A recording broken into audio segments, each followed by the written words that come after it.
Greetings, and welcome to my channel. This is Sorcerer Tal.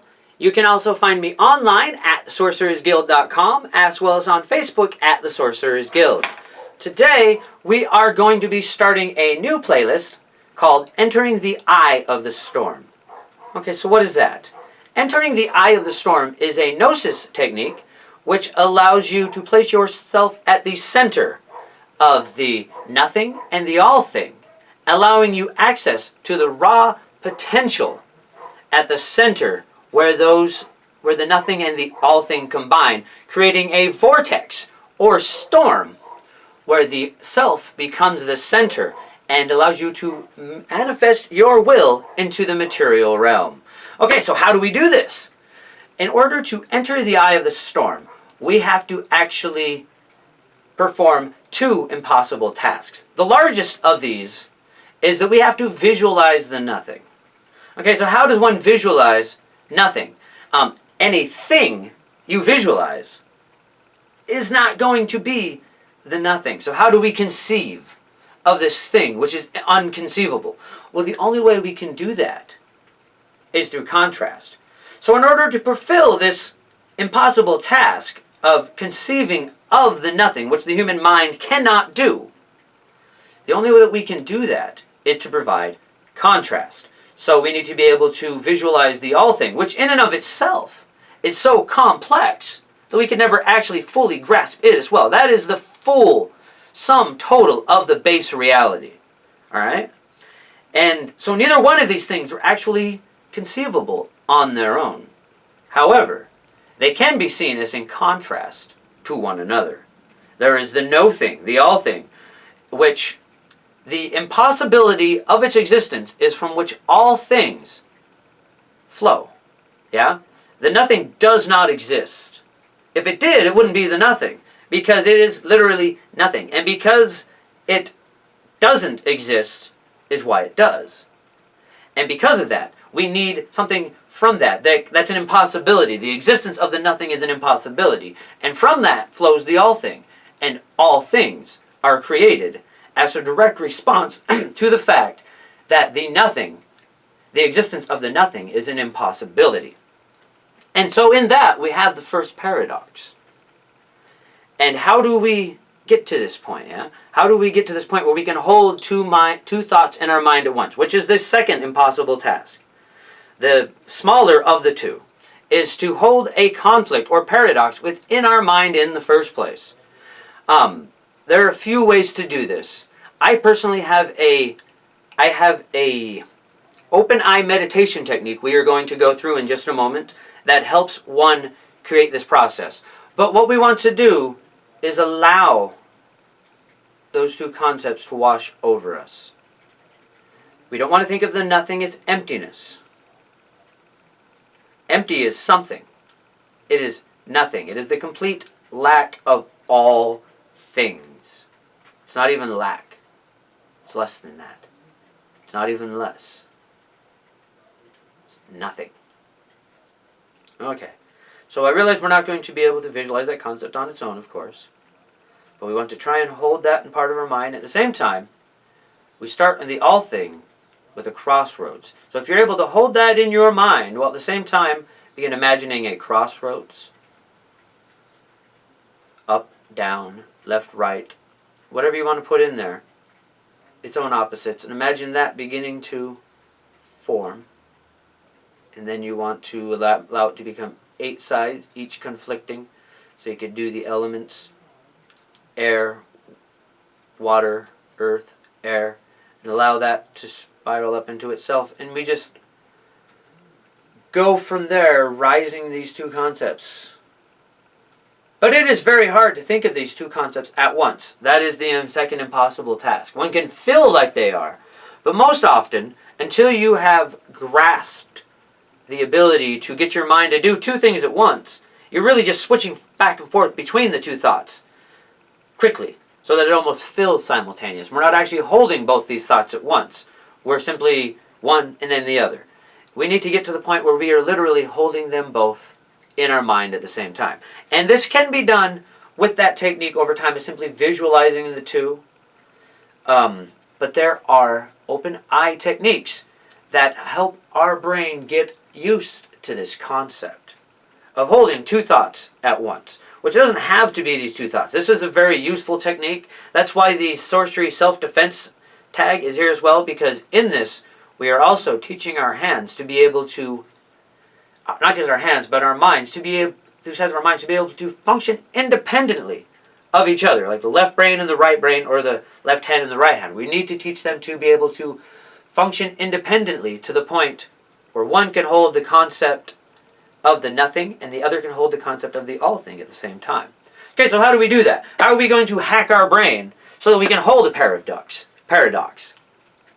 Okay, so we start out, like I said, this is an open eye Zen-like technique. So we start out with a simple spinning of the arms, and this is just to get ourselves used to the idea. And you want to be thinking of one as essentially empty. You don't want to be using anything to visualize the nothing, but for me that's my left. We want to use one hand that is the emptiness, and the other that is the chaos, the all thing, the chaos and order, the all thing on the other side. And I visualize that as a multitude of crossroads. Okay, and we're already imagining one of those in one hand and one in the other. I like to go with the nothing in my left hand, that's my non-dominant hand, and the all thing in my dominant hand, because it's the one that is directing the force, while the other is more passive in a way, but, well, it's the nothing. It's not passive or assertive. It just isn't. Okay, so once we've gotten used to that, the next technique then is to begin getting our mind to think not in sync with itself. And we'll start that out with something very simple. And that's simply rotating our hands out of sync with each other. So we're going to start here, and then this one's going to go up, and this one's going to go down. And even this one, your mind is going to resist you at first. So this will take a while. And as we're doing this, remember to be thinking of this hand, it's the nothing, and the other is the all thing. So we're picturing energy coming not from the heart chakra, but from the crown chakra, or literally your brain, and going down into one hand and giving thought, providing that nothing. Imagine it going down and doing, well, nothing. Imagine that nothing flowing into your left hand from your crown chakra, and then imagine the other side of your brain. And remember, most people's brains are counter, as in the left side of the brain controls the right arm, and the right side of the brain controls the left arm. So you want to be imagining that the right side of your brain is flowing the energy of the nothing down into the left side of your body and into your left arm, and your right brain and your left brain into your right arm. Visualizing the nothing in one and the all thing in the other. And of course, it becomes more and more difficult as you do that to keep those both in your mind at the same time, but we're teaching the brain to do something here, to work independently of each other.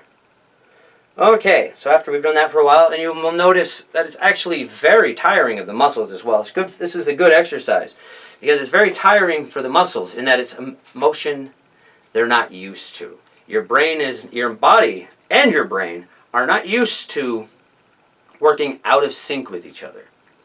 Okay, so after we try that technique for a while, there are more advanced levels of this. The next is the old childhood trope. Rub your belly and pat your head. That's getting your mind to do two things at once. You don't necessarily need to be imagining chaos, energy, and order while you're doing this one, because you don't want to be putting those into the body necessarily at this point. But it's just a good one to get your mind used to the idea of doing two thoughts at once. And a lot of us can do that. Yeah, a lot of us got challenged to do that as a kid and over time learned to do that. So we're already partially part of the way there with that technique. So we can start there. That's probably a better spot for most people to start that have done that. And then we can work the way up to the unsynchronized arms. Okay, after that, it gets a little harder. The next one is to keep one arm going right side to side and the other going down, up and down. And this one was a little hard. This one was pretty hard for me to do, frankly. But I managed to get a hold of it. Some people are able to do this right off the bat. A few people I've asked to try and do this have still can't do it. So it just depends on what you're good at. You know, some people can't wiggle their ears. Well, I can't wiggle my ears very well. I can only blink my one eye. But anyways, we want to be thinking the same thing. If you are having trouble grasping the all thing and the nothing, you can just think of empty and full until you get closer to these concepts. We just need two opposing thoughts and be sending one of those from the right side of the brain into the left arm and one from the left brain into the right. Oh, see? Still have trouble with it. Okay, so let's get going again.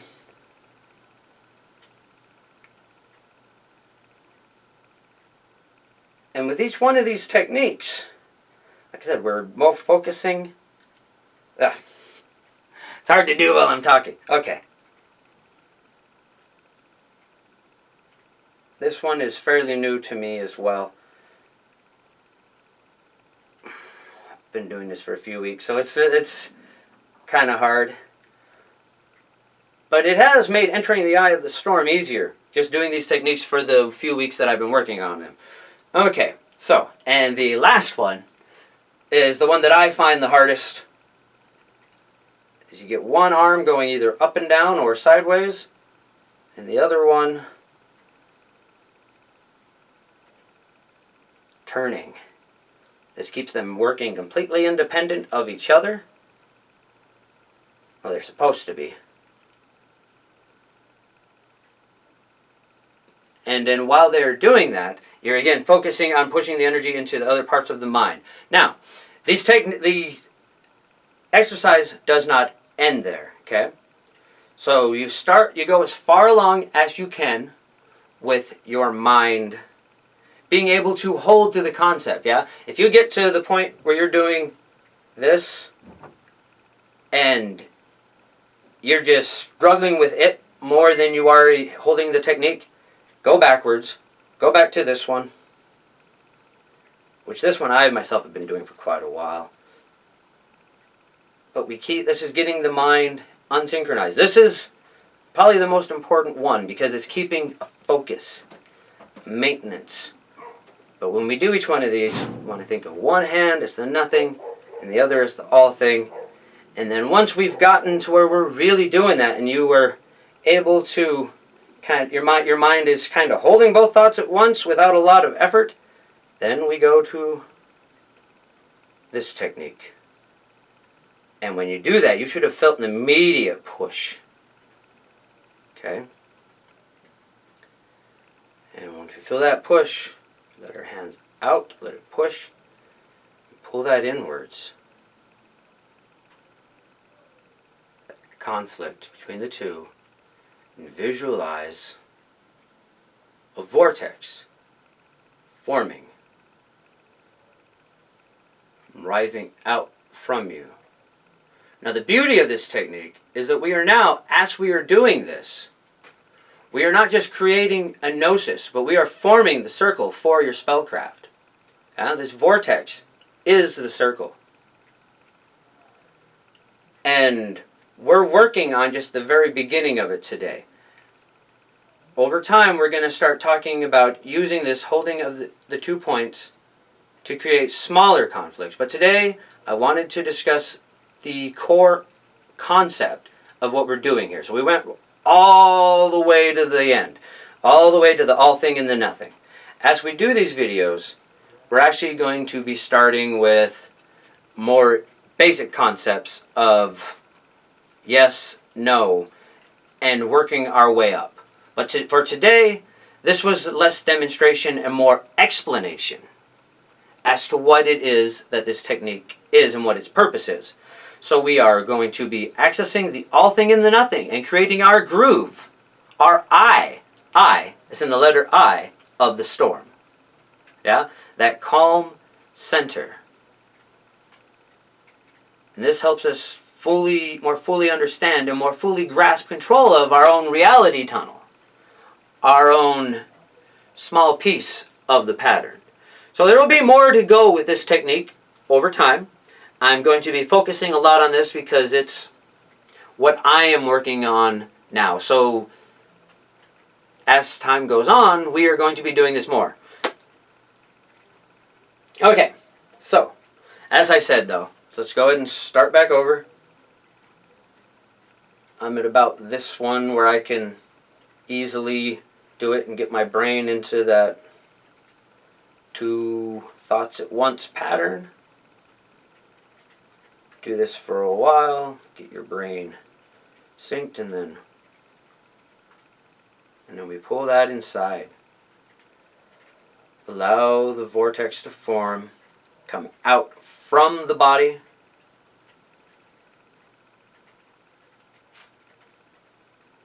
And create our circle, our sacred space in which we perform our magic. And then you would cast your spell as normal.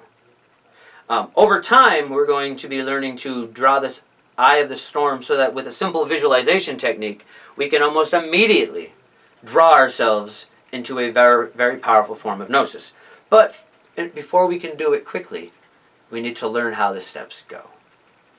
Okay, so that will be it for this episode. Thank you once again for joining us. If you haven't subscribed to the channel, please take the opportunity to do so now. Oh, and don't forget to smash that like button, yeah? I always forget to say that. It does help me out. If you guys wouldn't mind clicking the like button, it gets the videos up there. And, it'd be nice if more people saw what I'm up to. Okay. Until next time, bright blessings and an interesting fate. This has been Sorcerer Tal.